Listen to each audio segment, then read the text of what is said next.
Nermalaron wanka changdar ka tianka ta no kon dial we kanwar do tv family gon dial be ajawle be len tinan nyama nu mer yang do fan baral tama ko be nong la ka tongna tina gon dial ko ta yenten ma lay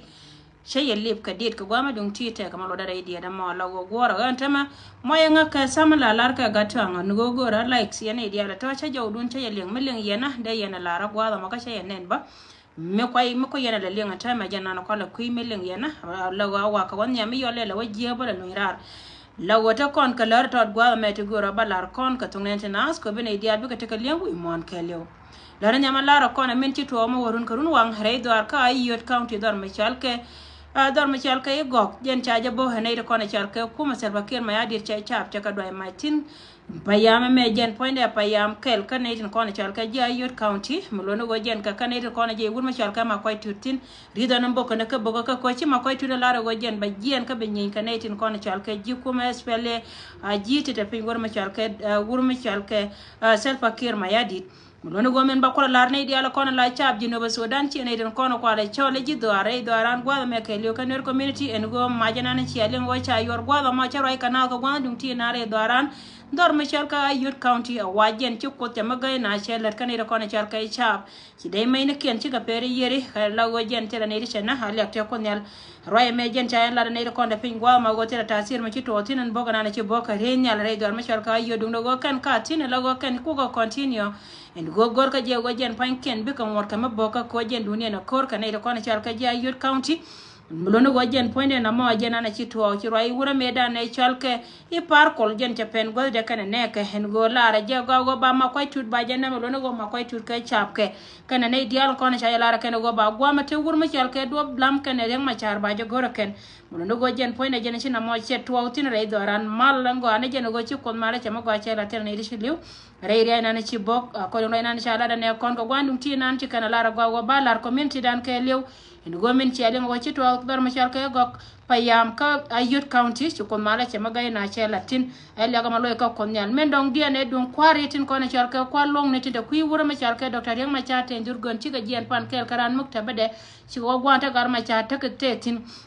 mono go jen pan kien ci ga chopa ci ga wajja ka gar ma char menane cha la da ken tela ram ci lar ne dialtin ko na ta gwa ma ka tela ma bagor ba balatin dung do go roye nane cha je e go cha gwandi cha wajja mala ken ka gwandi ba model la go roye nane cha wotti ne je ka kuy ko go jen tere ci gwanan tetin midde je moy ka dolwal roye cha lar ne de ko na chal ka ko lo ne tin kula je ko ide tin la chal ke lo ya ci mamni la go cha lar ka go gan tela ngam gora ne go roye cha la do kuma salva kir ma yadi go bugo te ka lukka ma da ko na ke jenen liya ba ka jenen gora la go ci lo de cha te da long cha warga ngadi al te konte cha kamrara ne de ko na chal ke kuma salva kir ma yadi ku ko biga te ka lukka wur ma chal ke docteur ya ma char chen ko no mi de long ka jo ne tin ko no kwa le cholo kwa lo ne te ko na chuo kude en go la ra ja go akwa ngal pe ne ja a chile jani jen mun go jen no ja ko no mi de long mi chi ka wona ka nere ye yen community nuare ke le chi community South Sudan ke le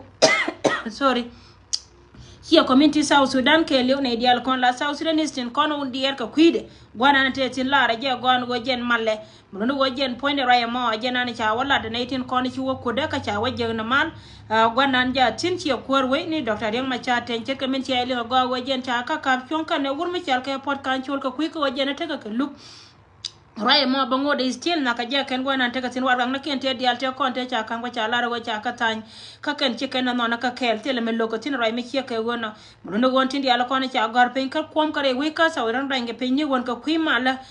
jen point de bene dial kon na ka je ken obo te ka luka sa Sudan bi ko continue ka lok dial man jen ba chen no na ma ke le bi ate ka lung tin ne tin kon dial ka ko las ban ni dial go yi ngom chi ti chi ka to ka je ko cha te re tin te le problem ka dial ko le ko mi chi ke wona jen ko le ka jena na kwa la yana je ka jen go bara me mi chi ne tin kon chal ka kuma sel ba ken ma yadi charo wed wai ka ro de na gor ka je ken obo te ka luk a che lugo me dan jen ka ne gor me cha ne ka cha ka na ka 2013 ka cha jo do re we ka ne gor de o te ka luk ne ne dia la kono kwala chori ko chambwa chene kono go kana da ken chang cha doblo de nong la do kaje che la lo ja goro na mal je na kulo ka jare ka jan gwa de dan ko wa me be de be ba ni ra ka ku ko goro mal tame kan ti she kan ti me cha kan nong nya cha na ka kel ba la ye ne dia la kono lingwa na tenan ka dier ko jen point de mun na ma ga tuogo jen cha gwa ka je long ka gwa ba ka ne dia la kono char ka ineke raye mo jena na ba la ya kan nyam tinu go ne te kono char ka kwa lo na te chu kel ka je pan taro mo cha wono ra kan ka cha la kan wa gwandi ja tin mal point de rami dier go na te tin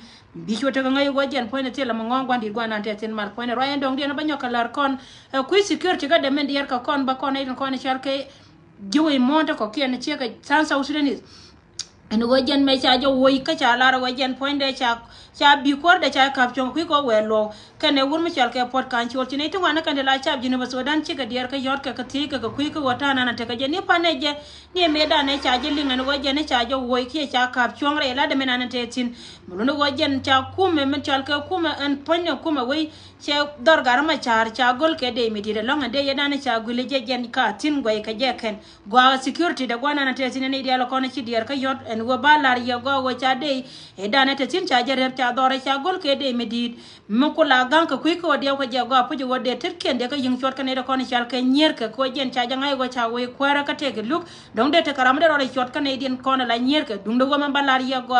ne tin kono chal ke ji we chi man ne ne tin kono chal ke ji ko changwa ka gui de go tede ne cha kume cha de me do dien cha jare bre dore mi chi ma de te tini won cha dor ke le cha gol ke de mo no go jen na na jen chi to mi chi ke won cha lar ke jen korni na dare ni pan amani ti an ka warni ka tina ne di che ka ne te to ti chi to ne de won kon la te tini won ka cha dore cha jagol ke de gwa na na te tin ka chora dier ka ku ka mi chi ke wona royen dong dien cha nyo ka malar ka cha bi no ba Sudan diar che la 64 twice tre we ka South Sudan chi ke dier lon ka chi kan kwor lo ne South Sudan chi kan jo chia dum bora mo moy na ka bor che la ne dia la kon la gad gor chi wadel gora gotin ngai ka kwena kan ka ngai ka mi ne gora ka tung ne timbor no go kan pan ken chi ka barar ka chi ka poye lon ka war ga cha gor Dr. Yang Machar chi tin dia la kon cha gor je go je ne ba ka kor ka wa kan ka ti moy ka moy ka na ka bor ka ne dia la kon char ka ji chi ka dan chi ka ne dia la kon chi weekend chi ka chop tin chi we ka le ne pa na man ne walle tene dia tu ngana kan ta ka rai ka go jo ka ku ma sel ba ker ma ya dir ko chi na moy ka bor ne me chi gen to da ka chi gen de nang ne won mi chal ka Dr. Yang Machar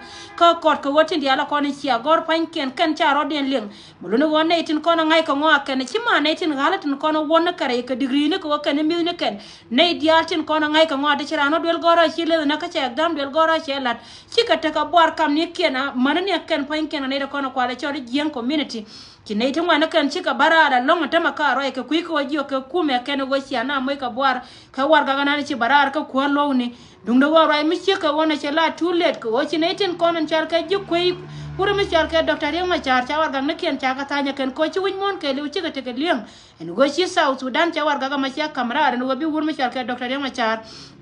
kena jiko arabi kataka ko dung do wachi community la community dien pelanetin ko kena kono kwa ka support da ken cha jala ro cha decision mi je cha meg mala do mbora ka kenetin kono kwa la chole jiko isel pakir mayadi no mo nwene ro ne pane je mendo dien na mano mi chera kan tame yene kontre we ka South Sudan en go lat ka je kenen go je ne do mbora ko jen point cha war gam mi nyon mi chima kentin kono de lat tit nyol ka je go kon ngot na pinya la wo we chera ka mo de pin chera mete ka runang diokre chuba a chima runang wal ngwande konta na tegatin no wo chine de kono ngai ka gwara ken chi ka poi ko cha decision cha ne cha mega 18 kon la ji klatri tin kono kap ka no wo ken ka kui ka wo ken cha na cha kon nang ka wo cha beran cha chunga ken roye me jen che benete makane de kono cha ka 64 twice rate do arka South Sudan kan dia la wo chen cha la do mbora ka ken cha kwor we cha ja bela ken plane de kono kwa decision kwa ja mega ken ka kui ka wojen point lar ka je go wotin konen cha gora ken ci tanken barar ka lar ka je wote ke kel me cha bayran mala do 1991 mulono wojen point lar ka je ne konen cha ka jambor de nyoko marga je sintiti ka ken kon lar ka rodien tama ka medien ka rodien dung do woci jaw che benen go gor ka je tama wojen point en ko dien bala kon mo bila menenier ka 19 kon dial ngai kon dial gon wojin mi chiran ci por ka medoi je banga chang doi ni chiang mi che doi bang la poju gwana na chimment loidu cha to tama ka woken point ken ci ken goro go beton go de rana de lo nyakane loy katana gor ka chiema go ken ka ken kule benotira la ken tinete ko ken tin kono kwa ne melo da kele kwa la ngai ken pan ken chika po cha roya ma cha lara ken ro kono char ka ji do ara no chiene ro kono char ka ji South Sudan ti bwar cha ben ka ken na me dum bora kati kono cha gor gwa mo ken pan ken na manan yan ko lo ne ba cha ja belo go cha de wara jam bete kon bakalat gwa ma ken tin kono kwa la chola la len ka ngwa ken chiene ro kono kula advisor na ken kan kon len mo no go jena na me ntama cha la bwar ka dum do go ken pan ken chi chodi ndure moda antama tela duome biluinga karara kama nantaka tin ko moko ko woluin karara ba gorne to ko cara de jowe mondial poike ko wode jo ngotini didi ka kwa wo gore ja ba wajena ba malat ke la decision dien kwa yo mega ken ngode te kanye me jodien mi cara jodien jowe mondial dum no wa ku won kon dial te gui ko wajen bana ko guine malat ke ken titi ken ko no gore balarie ka kuy ka tin dial ko la raido arka South Sudan en gon tame kan dial panki en take log ki jawche ben kan ida kon chal ke refugees kam ne dial tin kon tane kon takatin sekre de me chaja lar ne tin kon chal ke ji jas ne geng ni en gon boda nana ko tore do arka ka kuma refugee kam te wur me chal ke bon mel te ka tetin roi ke kuma me chal ke kuma UN wa ba kon ba ja taw ko kuy ko be gatin kon tare we ka South Sudan te langwani tin kon tare we mo bol kan bi ka jere we roi me chaja lar go jen chaja tanya ke man ja meta ka kuma refugee kam kana ne tin kono kwale chole ne wura me chal kay bol mel tin kono njel ka kuy ko gor ka jede gata kono taka kam ka kuma refugee kam de ka jende ka waka South Sudan me chima gan wara karoden kan gaden ya kon ko jen gore je go wabete ke de ni tin wante gore go jen panken be kan nan ala go ken be ka wane ka ko wura me chal kay bol mel no ngate no Ugandis antame Ugandis ke de ne ka karoden ngai je go waje South Sudan te meta radian ko je lo goro go wade yo go de ka youth ray me cha jala re sekre da wo ka jende ala go bi ngai go men ti to ka kuma refugee ka me jana la lar ka ye ane diala la roj special wur mi chal ka gata la roj tini siang an go kam ni cha ka moy kana ta ma cha ko parar en go cha te kana de cha kop la ejen wur mi chal ka e bol mel to we ka kam ni dial tin kona tene tin kona chal ka refugees nya South Sudan te ka tin ka gore ja go be wo use ni kuma ni wi ni ka wo kan panken bana ba kula nan ka bi ga dial bi wo bi ta nga yene dial te go ma wonna me chi me gen bar tara chet ka me cha la le de da no gonna me cha kon general go ma tatin raya mo cha jala ro ba je longa te kona chal ka gar kam ni go mi chung chu iran ke bo lebe amano go chine de kono go ka ye kana ji ko changwa chi ka tie ko go yen antana na te ka yen ta mala yen ral ka je jen la ne de kono chal ka ji ko changwa chang ta na la ka bagrar ka bi ka liam roye me chap kel ka chabura mi chal ka bol mel malo no go wake South Sudan yen ka diaran tame lar ka wur mi chal ka bol mel ka kuy ko gore ja go be chop gwana na wetin ta roye mo cha la ro go jen che roye me che la na ko gorde ni dilagat del gore te kono kula te ka del gore ka kem Uganda mane kam nan la kem ka ko me refugee kam ta roye mo cha jala da ne kono chal ke ji jana gi no bene kon be ka te ke leng tin roye mi che ke wona wo jeno ko ya ko jeno re daran ka kuma ka jena moy na ka wo ken panken chuike ke bo nan tene kon te tin entame la wo ken ka jera paye me chu to kon tin jere paye ba ngwana me lar ka je wo chi ne de kono chal ke ji ko cham wa chi kwar we monte ko kena kon la ka ne de la refugee ken chi ken lar ka chi ka te ko chon me cha te ken wo ngume de na de ka liu ka bo ka jaka de konde jango ka cha lar me dan go kon ka kume ajen paye me cha bet je de cha yor pin ka je me ti wur me chal ka kor ko cham wa nitra me cha lar go te ka tango ngwan te ba ngore wi ni dia no kon te refugee te gatin lakini we me chal ka kume we kel ka wi te konde cha yo ka cha ti miske cha yor pin wana paye bangwan mitwo go china chi ka chuina ka paye ba kali ya paye baro ki kor la kor ko cham wa chene de kono kula te ga jini ba chi ka te ga ti ko chon me je nan dong bit dial bi ka no dong bit de tin ka ne de kono chal ka ka ko mari fiji kam bo gwato do ka beno roye me cha yala mi chiko wono wojen tukate diar te ko ne te ko gor ma gor kana ka jen la yana ne wojen dol ka ko jen bi ka te ka federation ma ba no na ko federation la lele UN dol ka wojen de yamoy ka federation mono go me Uganda min larje wo ci budget to de mo ke federation ni ko la refugee ko de ko nang pin ko go gor ka je bira ma cho jien ka jien de mo gira wo je ko ko a jen ko alla ne je dien mi cha ta nya kuma me chal ke kuma kenya la men te kel ke refugees kel ke wur me chal ke bol mel cha ja la ren go te ke jen ka te yor pin ke yo ka yor pin ko go ba na ma ba je lat ka ne ko ne chal ke South Sudanese dial be gatin ko ne chal ke ga dol bi ko cho ray me jen na ci ben ci secret ka tin dial ko ne ci ka ne ko yen bi ata ngaitin en go cin yo chika lot kana ida kona chal ka ji humanitarian la ji Kenya lakin jen kana lara go jen dongo te kuma Kenya medite ngai tin ta lara je go kana ida konta ka kuma refugee camp te la kwardan kona tin go ka refugees ken waka kana ida kona chirom ka yo wuro mi chal ka e bol mel kana me bad lar ka jaba go be kam ne dial be ka te ka tetti na mane kam nan ta ka yo gana be a chote ka ngai ka mela rode mi sheke wona ko jen gore ja gan wode ne dial to de ka cho wala go ken kaneka cha jaw ma cha lar ne tin kona te jel cha lar ka ne go chen kai ka kai ne ba go chiara nyoko je twak bu ko we nori be twak dun be nyoko mena je cheka twak ne me da na chi go ko ring mechina ja ko kan panken cha shelu ko wajen poinde nagana and wala chika bogre idar mishal ka yoda kan gwadun kona jel ne ka shine du jel mulono go mo go kan chi admin gor ne shelen ngode che jene bene gan ko gore weche te wan ka len wor mishal ka ma kwaitut kan ne ka tin ti da kona chi kairar gon jala kona chi ka kairar tin agente ka bogre ay nan dum go kan cha lar ye yendi alentin ko tin ta ka jube ne sel bakir ma yidi wona kan war wewnu ko ko nag yene ko ni chal kay chab doar gon diala ko tana te gatin akanete lo go lunjaw cha jel lara ken go ken panken bi continue gon diala ko te gatin a jaw ma we ka yandi ala go biate ga ngaitin go jen poinde ramisi du jel gon ante tin te lunjaw be lunjaw cha lara go jen poinde ba nek she min te dimane go ba lat ba yin lare we la dimi wa gor ka je go jen ba nan na wa to ka kanedi dial chene to titi ka ken ko na ben no ka jenu kede don ti de ma ka gore ja gon go ngona ka metane jena ka ne diala ko no ko panik chwara le dwal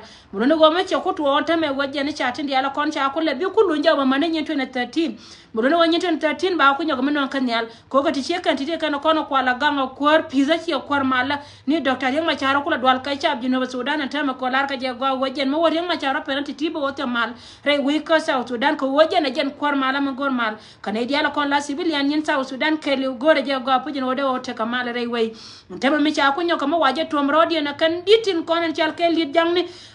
wuro mi chal ke tel bakir ma yadi mi cha ko tom rodi na go ken te melar ke ken tora pande gene diala kon gwani diala kon cha goro ba nang tin mananga je wujja gwaga ne kol ko kwa je gare duel ba go ba ne kol ko kwa nyoka mananga je ne ka as long as a court ane dial we ka court kwa na woti na court ko won court South Sudan kwa la gang ne nyen ke ane te kon chal ka gad we ka kui ko go ken pan ken cha je goro ba we ba te ka rwal ti diala che ke ken ti ma wona wa ka court te ka ti la chung te bo jo tin ka ken diala ti jana no kwa la goro tame en go ba pa choro ken ba ka wan nyam dong bato go ba pa charo go nyam en go jen bar la dere wi ga la do mala ba ka yo ka ken sha ka lo ga pa charo chi ko ren martin ne me beto ka go me be na ka ken ko ne nyon ko dere we ka chi ne dia chi ga bararan go jen cha ka bel dung do go be alien me charan bele long la ken na wa nga bre do le ken na kana da ken ka go liu dal na ka lia jena ne yena bayanta na da ko ken kon chi ata ke len ti ken ko na ben nong yen wale baro ko gararan tam yena dia la ko no go yena piska yen dia go ta yen tin millen yena ne me ka gwaga me cha kan ba la go kan le ngode still ba barar ka gwajun tino go eje tama la wan yene ne konte gui ajen wolling yene milono wajen point ajana na banonga misheka wona ngonda kamela gore no .tv ka ku aje polo ka yene diala kon la yela ria no reba ka yen pri go bi ayat ramete ka telephone no .tv be ne yo telephone dung do go chara tila kaini chara ka no la tila to titi kan ko na banonga piko yendi ala hanji manu ne mer yang dopal pro ko garar bala jakata no konte go te we ka bento yang do no .tv ewa